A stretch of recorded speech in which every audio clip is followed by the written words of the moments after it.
बाबा साहब डॉक्टर भीमराव अंबेडकर महात्मा गांधी को महात्मा नहीं मानते थे। नमस्कार साथियों, आज हम बात करेंगे डॉक्टर भीमराव अंबेडकर की, जो महात्मा गांधी को कभी महात्मा नहीं मानते थे। इसके पीछे का गहरा रहस्य इस वीडियो में जाने गए हैं। दोस्तों, वीडियो को पूरा देखें। बाबा साहब डॉक्टर भीमराव अंबेडकर जी महात्मा गांधी को महात्मा नहीं मानते थे और इसके पीछे उनके पास ठोस ऐतिहासिक, सामाजिक और वैचारिक कारण थे। आइए विस्तार से समझते हैं कि डॉक्टर अंबेडकर गांधी जी को महात्मा क्यों नहीं मानते थे।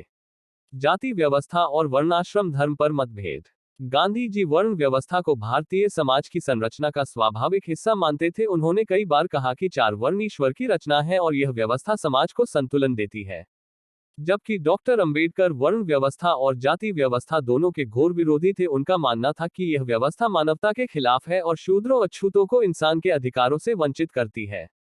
अस्पृश्यता पर दिखावटी प्रयास। गांधी जी अस्पृश्यता के विरोधी थे, लेकिन वे जाति व्यवस्था को नहीं तोड़ना चाहते थे।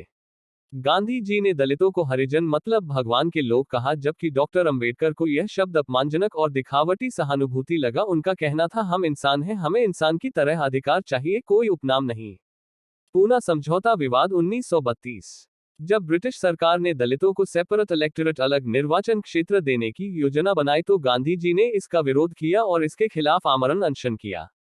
डॉक्टर अंबेडकर मानते थे कि यह विशेष प्रतिनिधित्व दलितों की राजनीतिक आजादी के लिए जरूरी है, लेकिन गांधी के दबाव में अंततः पूना समझौता हुआ, जिससे अंबेडकर जी काफी आहत हुए। बाद में उन्होंने कहा, गांधी ने मेरे हाथ बांध दिए, हमने अपने अधिकार खो दिए। गांधी जी का धार्मिक दृष्टिकोण। गांधी जी हिंदू धर्म में सुधार के पक्षधर थे, लेकिन डॉक्टर अंबेडकर ने कहा, हिंदू धर्म में सुधार नहीं, संपूर्ण त्याग ही समाधान है। इसलिए उन्होंने 1956 में बौद्ध धर्म अपना लिया। यह गांधी के विचारों से बिल्कुल उलट था। गांधी जी का झुकाव ऊंची जातियों की ओर। अंबेडकर जी का मानना था कि गांधी जी का असली उद्देश्य कांग्रेस को मजबूत करना और सवर्णों की सत्ता बनाए रखना था। वे मानते थे कि गांधी जी ने हमेशा दलितों के मुद्दों को सवर्ण हितों के अनुसार मोड़ा। अंबेडकर, मुझे नैतिक रूप से ब्लैकमेल किया गया। गांधी जी ने दलितों के अधिकारों को रोक दिया। गांधी के अनुयायी क्यों चुप रहे? कोई गांधी समर्थक जाति व्यवस्था के खिलाफ नहीं लड़ा। अंबेडकर ने पूछा, क्या गांधी ने कभी शुद्ध ब्राह्मण विवाह का विरोध किया? असली स्वतंत्रता क्या है? अंबेडकर, राजनीतिक स्वतंत्रता तब तक अधूरी है जब तक सामाजिक समानता न हो। अंबेडकर का दर्द। मंदिरों में घुसने नहीं दिया गया, स्कूल में अलग बैठाया गया। गांधी जी ने कभी ऐसे भेदभाव को पूरी ताकत से चुनौती नहीं दी। महात्मा शब्द का अर्थ।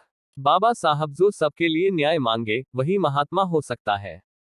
गांधी दलितों को बराबरी नहीं देना चाहते थे, सिर्फ सहानुभूति।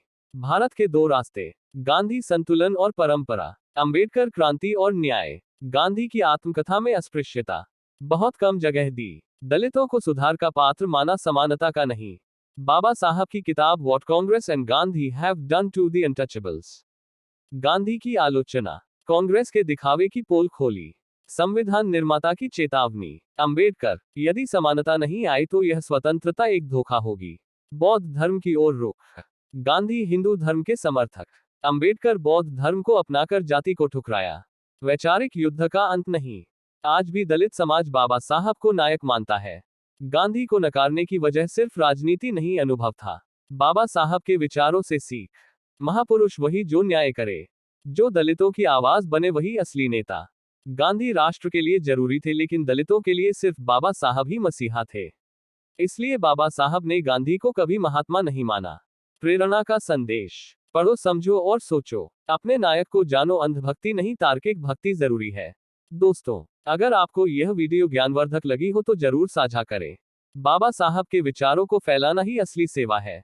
जय भीम, जय भारत, जय संविधान। धन्यवाद।